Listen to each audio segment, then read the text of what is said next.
Plenteous greetings, sanibona. This is Umnalatic Sanity. Ngifisa namhlanje ukuthi sikhulume nje kafishane ngalento esingathi GNU, bathini Government of National Unity. In my view, mangilalela igama lithi is a unity of South African nation. So, how this should be done, the government of unity, national unity, it should, in other words, it should unite the people of South Africa, but how do we go about doing that? The government of South Africa yakhiwa ngedemocracy, idemocracy ngokuthi abantu ba-exercise amavote ngokuthi bavotele inhlangano of their choice ukuthi ibuse izwe. So if we're going to govern abantu base-South Africa, we're going to look at ukuthi ubani amavote abathathile ababeka isishamthetho kwi-National Assembly. So that's how we're going to unite the nation. So, ANC thole just 40%, amanye amaqembu njalo phansi. In other words, there is idalo ukuthi ke akekho umuntu owine nge-majority kuleli zwe lakithi. Now, umbuzo wami komkhulu uthi, how do you unite a nation when you live outside inhlangano a third majority? Mawubheka ubusa kanjani lapho? Now izinhlangano yini eyenza ukuthi abantu abanjengo MK, okay, akuyona iMK yodwa, but abantu abanjengo MK in particular bangayi eParliament na inkathi kuvulwa? Kungoba bebengekho happy benamanye amaqembu ala ku-26. Yini bebenza ukuthi bangabi happy? Bakhale ngokuthi kukhona ama-ballot atholakala eshisiwe, amanye eqediwe, amanye they are lost.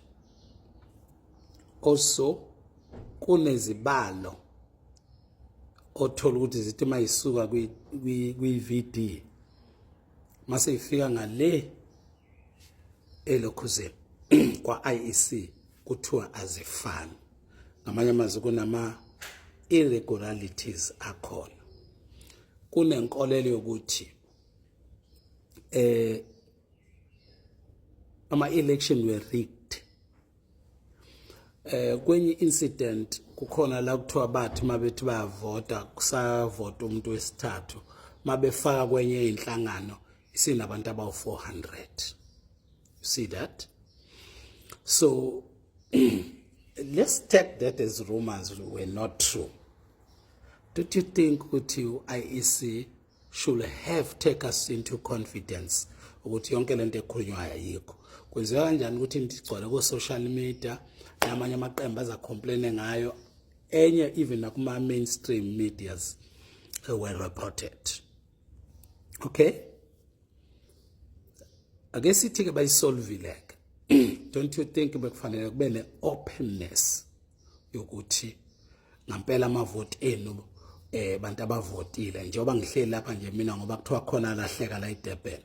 So angazi noma ngikosho noma ivoti lami leli lahleka. Ngivuma kanjani ama-elections kungakadluliswana kahle lapho sonke seneliseke? Kwala noma sezithi le inhlangano banama-damning evidence abanye babo bacela ukuthi alalelwe ebese kuyimakumenyezelo. Ngalesi sikhathi bezomemezela ngesonto kwakusasele umsombuluko olwesibili olwesithathu babe seno 3 days ukuthi bahlale balalele abantu abese sithi must announce sithi free and fair, kungabi bikho umuntu ocomplaina. At least bekunamaqembu mangaphosisi awu 26 nangale kwalamaqembu awu-26 bekunama-complain alako-500 mangaphosi 79. Why kugijinywe kangaka, kurashwe kangaka? Challenge yenye esibhekene nayo eSouth Africa, imedia yaseSouth Africa ichemile. Uma udaba luphakanyiswa abanye abantu luyizinsolo, alugijimi kwimedia, lulandelwa kubabuzwe aba-accused ukuthi nithini ngalokho kangaka. So abanye bathi ke iMK yenza iphutha ngongaya eParliament. Iyokwenzana eParliament number 1, ama grievances wayo engalaleliwe and banikwa ithuba. 2, ubekuzokwenza umphumehluko ukuya kweMK eParliament. Akwenzi mehluko. Okwesibili, umthetho uthi mase simangalelene mina nawe akukho right ukuthi siphinde futhi siyokhulumisana sibe nezivumelano nezifungo ezithile. Don't you think mhlambi MK ithatha leyo route yokuthi ibe cautious ukuthi okwesibili ama result abavumelani nawo ukuthi angama result alokho zile asemthethweni. KwaZulu Natal khona into ethi kuphethe le inhlangano eziphethe ngoba iMK ayiwenzanga ingxoxisano. Akulona iqiniso lelo. uZuma has tried to sit down neKingmaker KwaZulu Natal. 2, iMK iyona obekufanele ibe ne-influence ihole indlela yokwakha ugovernment ngenxa yokuthi iyona enamavoti amaningi njengoba iANC national yakusho kwacaca lokuthi iyona ngoba ngaphandle kwayo ivumela abanye abantu. Kwenzeka kanjani ke KwaZulu Natal kuwine abantu noma kuphathwe abantu sibe nondunankulu wabantu abanamavoti amancane le kodwa akho ngisho landela eduze? Kwenzeka kanjani lokho KwaZulu Natal? Ke ngithi mase ngicela ngiyazi ukuthi nisithusela ngokuthi singabhebhethekisa udlame, kodwa ke mina ngiyanonisha qaphelani kungafiki khona la khona abantu bakwaZulu Natal bezophelelwa kubekezela ngezinto ezenziwa kubona. Savota thina, siyayazi KwaZulu Natal inhlangano okufanele ngabe isiphethe yasihola. Ukungasiholi kwayo lokho akusiphethe kahle. Sithule njengentombi uma isakuqomile ungayiphethe kahle, ikibuke nje ibe nethemba ukuthi mhlawumbe uzobuye uqhamuke nokungcono, uzobuye wenze kangcono.